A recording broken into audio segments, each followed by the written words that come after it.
Russell Westbrook is likely a goner when it comes to the upcoming season for the Lakers. Lakers are exploring trades to try to move off of Russell Westbrook. Russell Westbrook even got a new agent that is known for getting players the max amount of money when it comes to a buyout. Because any trade that requires Russell Westbrook, the team that acquires him is very likely going to buy him out, and then he's going to go sign elsewhere with another team. And whatever team that is, he'll likely sign for like a vet minimum, something along those lines. I actually think the Washington Wizards make a ton of sense for Westbrook. The fan base would welcome him. Not just that, but he was really good next to Bradley Beal. He can kind of be Russ. And the Wizards are one of the few teams that could really use a starting caliber point guard, which I still believe Westbrook is a solid player. I mean, yes, he was a terrible fit with the Lakers, but he had his bright spots. He had his moments. He showed that he could still be that guy.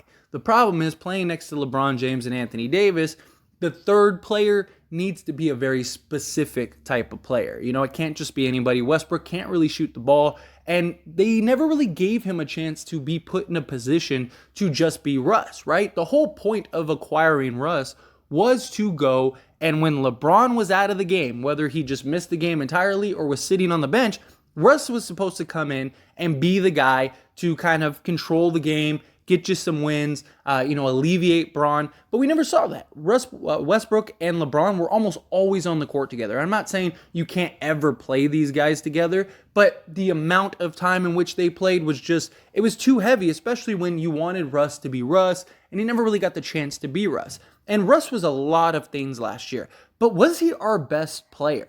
That's something that is now a debate, because the owner, Jeanie Buss, said that Russ was our best player last year. So here's exactly what Jeanie Buss said. She said, "All I can say is that from my point of view, Westbrook was our best player last year. He played pretty much every single game, showed up, worked hard. I would have loved to seen what this team could have looked like if they stayed healthy. It's really tough to win when Anthony Davis isn't on the court. LeBron James was hurt a lot of the season, but Russ showed up every game and played hard every night. And I just really appreciate him for who he was and what he brings to the team." Now, this was an interview with The Athletic, and many people are shocked that she would say something like this. But there's a couple things about this, okay? She's not necessarily saying that Westbrook was the best skilled player, but that the fact that he played every game last season, you are only as good as what you show up. You could be the best player in the world, but if you don't show up and I can't depend on you and you can't stay healthy to play in games, then you're what are you doing for the team is basically the point here. Now, when it came to the big three the Lakers had last year, one thing she is right on is, what would this team have looked like if they were healthy the whole season? Would they have been able to figure it out? Would they have been able to mesh together, right? That's a big thing. They only played like 21 games together total. And it was never in a long time period of just game after game after game through the grind, through the 82 season, where by the time you get to the playoffs, like, okay, you've got it figured out. Because if these guys were healthy, look, they would have made the playoffs. Now, would they have gone anywhere once they made the playoffs? Who knows? But they would have at least made the playoffs. Just Anthony Davis missed so much time. So did LeBron. All you really had was Westbrook. You had all these different lineups. Like I said, Vogel didn't give Westbrook many chances and opportunities to just see what he could do. It was always just, how many times do we see Rondo, Westbrook, and LeBron? Or THT, Westbrook, and LeBron? Like, that should never even be a thing out there on the court. You got Westbrook to let Westbrook be Westbrook, and you never allowed him to be Westbrook. But he was the one guy that showed up every single night, gave you 100% effort, 100% energy, and that's something that can't be overlooked. And look, if the Lakers are stuck with Westbrook for another year, I've said on several occasions, I don't think it's the end of the world. I really don't.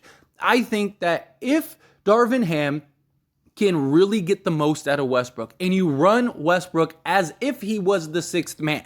Now, you got to start him for his ego and stuff like that. Okay, fine. But at like the 6-7 minute mark, maybe the 5 minute mark, you're taking LeBron and Anthony Davis out of the game, and you're telling Russ, you got the next, 5 to 6 minutes to just go off. This is your time to shine. I really believe if you did that every quarter, Westbrook would get you at least that 18, 7, and 7, but in a much more efficient manner. And that's the big thing. If the Lakers can get Westbrook to get his average last year, which he was very inefficient in getting that average, but if you can get him to get that but in an efficient manner, the Lakers would be great. Because like I said, you have an 18-7-7 guy that is your third option on the team, and he's operating as like your sixth man. If you can make that happen, I really think the Lakers would be great. I don't know if they would be a contender necessarily, but who knows? And Russ is a very unique guy. He is the Energizer Bunny. He's going to keep going and going. He's going to be your one consistent. You know LeBron and Anthony Davis are going to miss 20-plus games this season.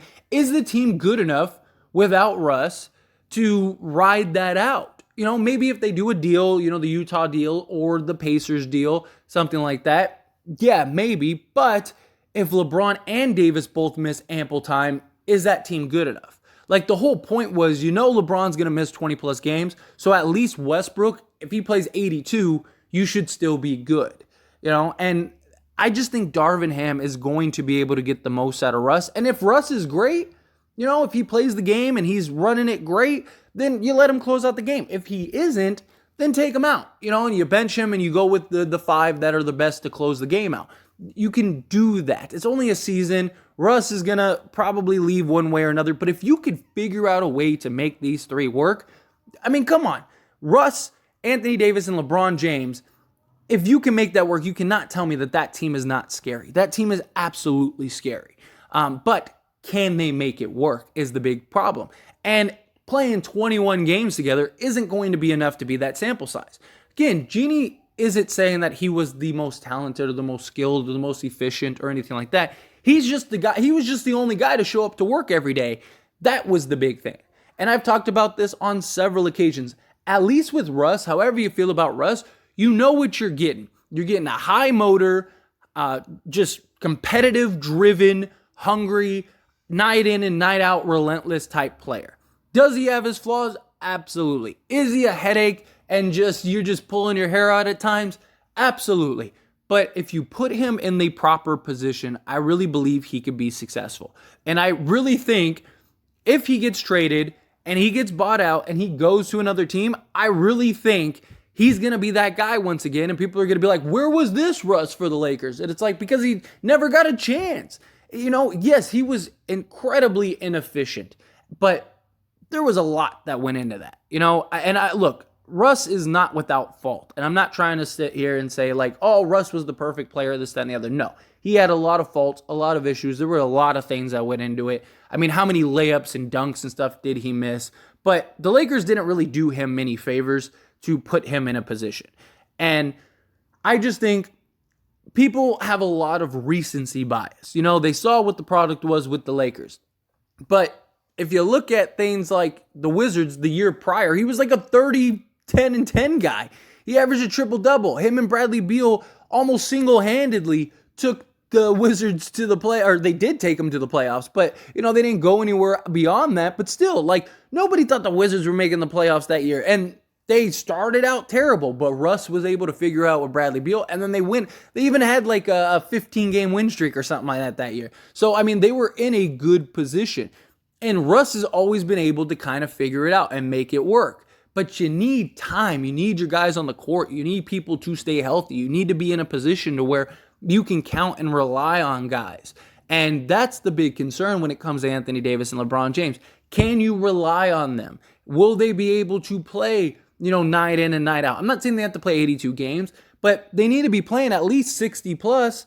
They need to be playing 60 to 65 games this season if they're going to win. And the games that they play, they have to win. You can't be losing to the Spurs, teams that are tanking, stuff like that, teams that aren't very good right now, and expect to make the playoffs. The Lakers last season had such an easy schedule, to start the season, and they just didn't win those games. And those were all games that you were supposed to win. So by the time it got to like the back end of the season and you had nothing but tough, road stretches and stuff like that, it just like they just couldn't beat anybody.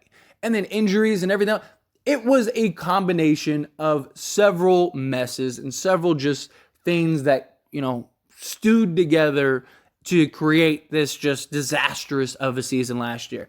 If Darvin Ham can get Russ to just be efficient. He's never going to be the most efficient, but be more efficient than he was last year. If he can be a guy that can go out there, shoot, 45% from the field and get you 18, 7, and 7 on an efficient percentage and be operated as the sort of sixth man, I really think Russ can work with these Lakers. But it's going to come down to Darvin Ham. It's going to come down to Westbrook and him buying into that, which Russ does seem to have bought into Darvin Ham. That's a big thing too. But anyway, those are my thoughts and opinions. And as always, I pass the question on to you. Let me know yours down in the comment section below. What do you think? Do you agree with Jeanie? Do you don't? Do you agree with all the points I made in this video? Again, Jeannie's not saying he's the best and most skilled player on the team. She's saying that he is just the only guy that showed up every single night and gave you 100% every single night, which she's right. She's not wrong. He was their best player in that regard. He's the only guy on that team that played every single game. The only games he missed was because the Lakers sat him. It wasn't because he missed them. So that's something to keep in mind too. But again, love to hear your thoughts and opinions down in the comment section below. That being said, hit that like button. Helps me out a lot. Lets me know you enjoy these types of videos, and I truly appreciate it. If you're not subscribed to the channel, hit that subscribe button, followed by the bell notification. Stay up to date with all things sports. Join this wonderful community and all of our discussions. I'll see you all in the next one. Thank you.